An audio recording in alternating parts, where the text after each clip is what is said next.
Nakakatuwa yung tatay mo, napakasimple, pero ano gusto mo sabihin sa tatay mo?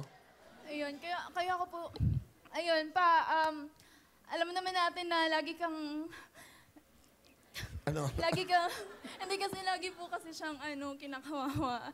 Kaya ako po nabanggit yung, kasi proud po ako sa kanya kahit wala po siyang pinag-aralan. Binuhay niya po kami sa marangal na pamamaraan. Kaya,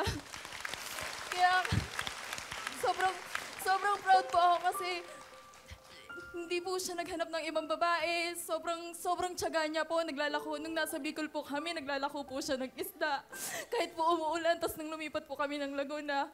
Wala pong buntok po kasi doon eh. Wala pong ibang pinagpagkakakuhaan ng income. Kahit ano po pinapasok niya.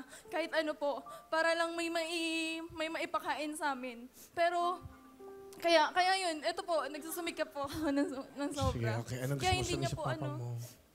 Kasi nga, ako po kasi yung nagpaaral sa sarili ko, tapos dun sa kapatid ko, kaya hindi niya po alam na IT yung course ng kapatid ko. Kasi po, naiintindihan ko po siya kasi wala po siyang kakayanan na makapagpaaral. Pero kahit ganun, sobrang proud po ako sa. Kaya lang kasi, hindi lang talaga ganun ka-sweet. I mean, nagkaanak ka na, hindi lang talaga ganun ka-sweet sa'yo. Pero sa loob-loob ko, sobrang proud ako dahil ikaw yung tatay ko. Mangher, yung anak nyo, sobrang proud sa inyo. Dahil napakabuti niya raw tao. Saka hindi daw kayo ng babae? Hindi. Bakit? Isa lang. Hindi, bakit to? Ba't hindi kayo ng babae? Gusto ko po makaangat ang buhay namin. Yun, tama.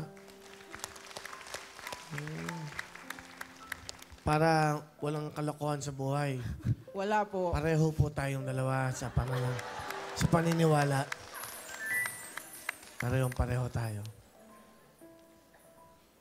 Bait ng tatay mo, simple lang. No? Ang bait mo naman, pinag-aral mo yung sarili. Ano trabaho mo? Bali, ngayon po pwede po bang Oo. Nasa POEA po ako. Okay lang yung POEA. Apo. Oo. Admin aid po ako doon. Di okay. At least yung ganun yung ginagawa mo sa buhay mo, sa pamilya mo. Saka yung tatay mo, simple lang. Oh. Sobrang simple po. Kailan birthday nyo? Nakalampas na. Kailan? Kusing. December 27. December 27, malapit na. Nakalampas na po, mga kababayan. Mga kababayan, at hindi kasi last December siya. Magandang kausap ang tatay mo. Nakakalibang. Malapit na. Malapit. Nakalampas po. na. Malapit na. Nakalampas na last year. Tama, ano? Etong taon na to, parating na. December? 27 po. Kaya pala ang suot niya, Jesus eh. Oo. December 25, okay. Mabigyan mo 5,000 para kay tatay. Maraming salamat, Will. Hello mga kapuso! Sugar Mercado po to. Nagustuhan niyo ba ang mga video na to? Marami pa kami inihanda para sa inyo. Mag-subscribe lang sa official YouTube channel ng Wawa Wings. Don't forget to hit the bell button para lagi kayong updated!